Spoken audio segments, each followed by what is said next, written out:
വെളുപ്പാങ്കാലത്തും പാതിരാത്രിയിലും ഒക്കെ അവര് വന്നെന്നിരിക്കും. നീ ഒന്ന് ഉണർന്ന് പ്രവർത്തിക്ക് പരമാ. മിസ്റ്റർ അനന്തപത്മനാഭൻ, പ്ലീസ് ഇരിക്കൂ സാർ. വേണ്ട, എനിക്ക് അദ്ദേഹത്തെ ഒന്ന് കണ്ടാ മതി. ഓഹോ, ഇത് ഓഫീസർ ഇത്ര ഡീസന്റ് ആയിട്ട് സംസാരിക്കില്ല. വരണം സാർ, ഇരിക്കൂ. Please take your my seat. Thank you. ഓഫീസിൽ ആര് വന്നാലും ഇരുത്തി ട്രീറ്റ് ചെയ്യണമെന്നാണ് അനന്തൻ സാർ എന്നെ പഠിപ്പിച്ചിട്ടുള്ളത്.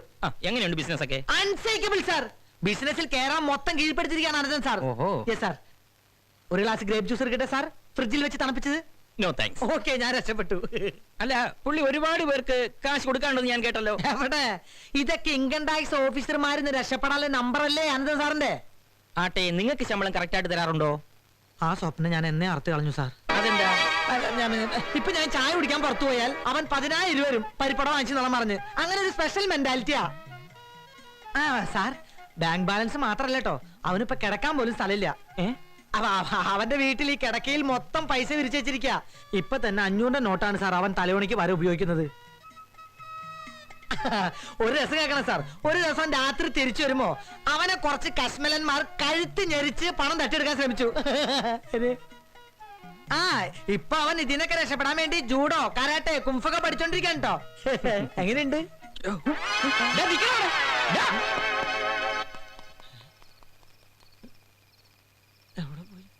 ഈശ്വര, കൊളായിന്നാ തോന്നണേ. എന്തായാലും നമ്മുടെ ശരീരം വെടക്കാക്കണ്ട, അവര് തല്ലിട്ട് ചാവട്ടെ.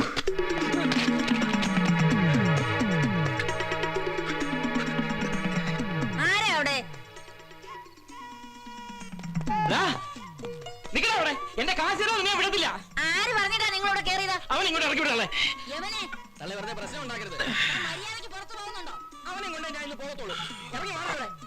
നീ എവിടെ ഒളിച്ചിരുന്നാലും ഞാൻ നിന്നെ പൊക്കോളാ. താൻ പുറത്തു പോകുന്നുണ്ടോ? ഇല്ല, ഇപ്പൊ ഞാൻ ആളെ വിളിച്ചു കൂട്ടും. ആളെ വിളിച്ചു കൂട്ടിയിട്ടൊന്നും ഒരു കാര്യമില്ല. ഇത് ലേഡീസ് ഹോസ്റ്റലാണ്. ലേഡീസ് ഹോസ്റ്റലാണ് ആണിനെ കയറ്റി ഒളിപ്പിച്ചു വെച്ചിരിക്കുന്നത്.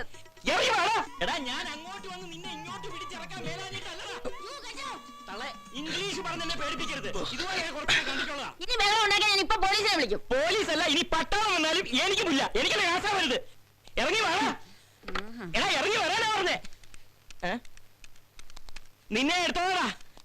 എടുത്തോളാം. അവന്റെ ഒരു അഭ്യാസേ. ഈ തള്ളയ്ക്ക് രാവും പകലൊന്നുമില്ല, ഒടുക്കത്ത് വച്ചിയാ. ഇനി എപ്പോഴാ പീസ്ഫുൾ ആയിട്ടൊന്ന് ഉറങ്ങാൻ പറ്റാ? അവിടത്തെ ബഹളമൊക്കെ സഹിക്കാം, ഇവിടത്തെ വാർഡൻ ഔവേ ഷൺമുഖിയെ സഹിക്കാൻ പറ്റാത്തത്. അതെ അതെ.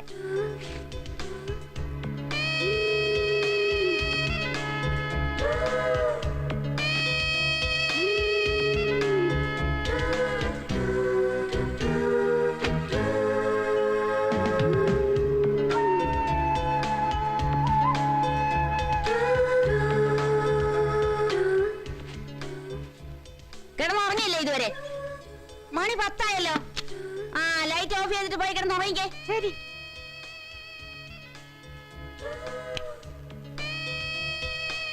ആ, പോയി കിടക്ക. കിടക്കുവാ.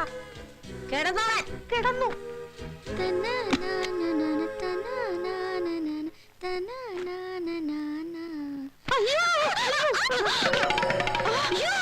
തെറ്റിദ്ധരിക്കരുത്. ഞാൻ ഈ കടക്കാരെ പേടിച്ചിട്ടാ. ഞാൻ ഈ ശ്രീദേവി മെറ്റൽസിന്റെ MD-യാ. ഇയാള് ഡ്രസ് ചേഞ്ച് ചെയ്തോണ്ടിരുന്നപ്പോ ഞാൻ ഇവിടെ ഇല്ലായിരുന്നു കേട്ടോ. ഇപ്പൊ ഞാൻ പോലീസിൽ പിടിച്ചെടുക്കും. എന്താ അവിടെ ഒരു ബഹളം? ചോദിച്ചത് കേട്ടില്ലേ? ഒന്നുമില്ല മാഡം. എഴുന്നേക്കണോ? എഴുന്നേറ്റ് പോകാൻ. ഞാൻ ഈ നൈറ്റ് നാളെ തരാം കേട്ടോ.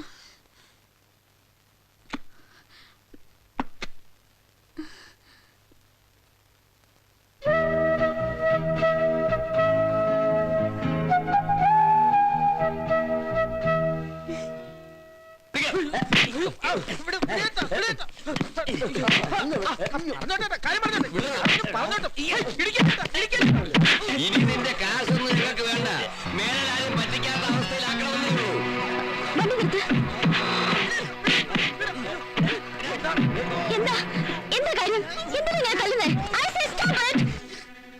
മാഡം അറിയോ? അറിയാം. കാശ് കടം വാങ്ങിച്ചിട്ട് മുങ്ങി നടക്കുകയാണ് കള്ള റാസ്കൽ. ഇയാൾ എത്ര കാശാ തരാനുള്ളതെന്ന് വെച്ചാ ഞാൻ തരാം. അല്ല പെങ്ങളെ, ഇവൻ നിങ്ങൾക്ക് കാശ് കിട്ടിയാ പോരെ? ദാ, ഞാൻ താമസിക്കുന്ന ഹോസ്റ്റലിന്റെ അഡ്രസ് നാളെ വന്ന് കാശ് വാങ്ങിച്ചോളൂ. നിങ്ങൾക്ക് എന്നെ വിശ്വസിക്കാം.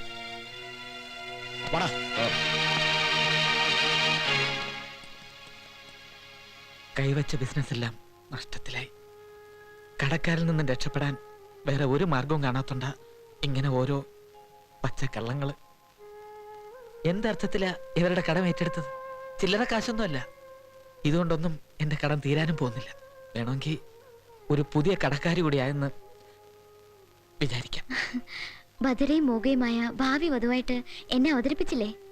ആ കഥാപാത്രം തരുന്ന സ്ത്രീധനമായിട്ട് ഇതിനെ കണ്ടാ മതി.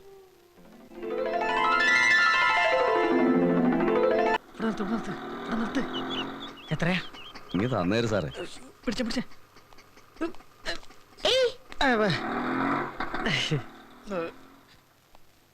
എവിടെ കൂട്ടുകാരൻ? അനന്തു എവിടെയെന്ന്? അനന്തവും കമ്പനി പൂട്ടിയോ? കൊറേ നാളായല്ലോ ആളെന്നൊക്കെ കണ്ടിട്ട്. കമ്പനി പൂട്ടിയിട്ടൊന്നുമില്ല. പിന്നെ പിന്നെ കുട്ടിയോട് എങ്ങനെ കള്ളം പറയാ?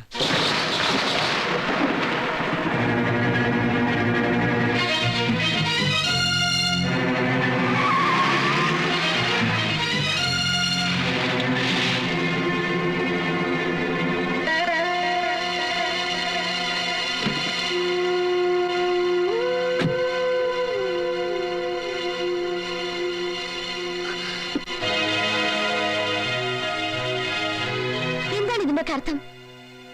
ചോദിച്ചത് കേട്ടില്ലേ? ആൾക്കാർ ശ്രദ്ധിക്കുന്നുണ്ട്. വരൂ, നമുക്ക് അങ്ങോട്ട് മാറി നിന്ന് സംസാരിക്കാം. എല്ലാവരും അറിയട്ടെ.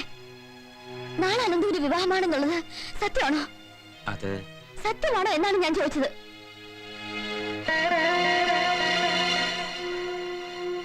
അതെ.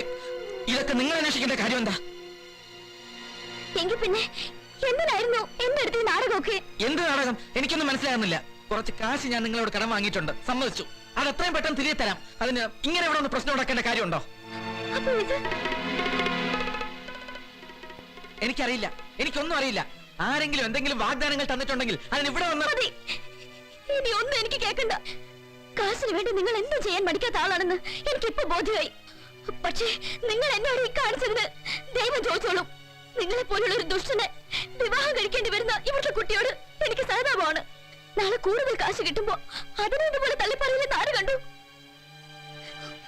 ജീവിതകാലം മുഴുവനും എന്റെ ശാപം നിങ്ങൾ വിടാതെ പിന്തുടരും. ജീവിതകാലം മുഴുവനും എന്റെ ശാപം നിങ്ങൾ വിടാതെ പിന്തുടരും. നീ എന്ത് വിട്ടിത്തമാണ് മോളെ പറയുന്നത്? നമ്മുടെ തറവാടിന്റെ എല്ലാ ഐശ്വര്യമാണ് കേശവൻകുട്ടി. അവനെ വിൽക്കുകയോ? ഐശ്വര്യം ഉണ്ടെന്ന് പറഞ്ഞിട്ട് എന്താ കാര്യം? ഇങ്ങനെ ആളപായം ഉണ്ടാക്കുന്ന പ്രകൃതമാണെങ്കിൽ വെച്ചോണ്ടിരിക്കാതിരിക്കാ നല്ലത്. ഇനിയും എന്തൊക്കെ അനർത്ഥങ്ങൾ അവൻ വരുത്തി വെക്കാന്ന് ആർക്കറിയാം? ആനയും ബാബാമാരൊക്കെ ആവുമ്പോ ഇത് സാധാരണ പതിവാ. ഓ, എത്ര ബാബാമാരെ ആന ചവിട്ടി കൊന്നിരിക്കുന്നത് എന്ന് വെച്ചാൽ എല്ലാവരും ആനയെ കാട്ടിലോട്ട് തിരിച്ചുവിടുകയാണോ? പാപ്പാമാരെ ചവിട്ടി കൊല്ലുക എന്ന് പറയുന്നത് ആനയുടെ ഒരു അവകാശ. താനൊന്നും ഉണ്ടായിരിക്കും. മോളെ, നിന്റെ അച്ഛൻ മേമ്പുള്ളി മനയിൽ ചെന്നപ്പോഴാ തലയുയർത്തി നിൽക്കുന്ന കേശവൻകുട്ടിയെ ആദ്യമായിട്ട് കാണുന്നത്. അപ്പ മോഹിച്ചതാ. പിന്നെ മുന്നോട്ടും പിന്നോട്ടും നോക്കിയില്ല. പറഞ്ഞ വില കൊടുത്ത് ഇങ്ങോട്ട് കൊണ്ടുവന്നു. ഈ അമ്മാവന്മാർക്ക് വേണ്ടി മോളുടെ തീരുമാനം മാറ്റണം. ഞാൻ ഒരു പ്രാവശ്യം പറഞ്ഞത് തന്നെയാ. ആന പോയാൽ ഈ തറവാട്ടിന്റെ ഐശ്വര്യം പോകുമെങ്കിൽ പോയിക്കോട്ടെ. അച്ഛനും അമ്മയും നഷ്ടപ്പെട്ടതിനേക്കാൾ വലുതല്ല എനിക്കൊന്നും. മുല്ലയ്ക്കൽ തറവാട്ടിൽ ഇനി കേശവൻകുട്ടി ഉണ്ടാകാൻ പാടില്ല. ഇതെന്റെ ഉറച്ച തീരുമാനമാണ്.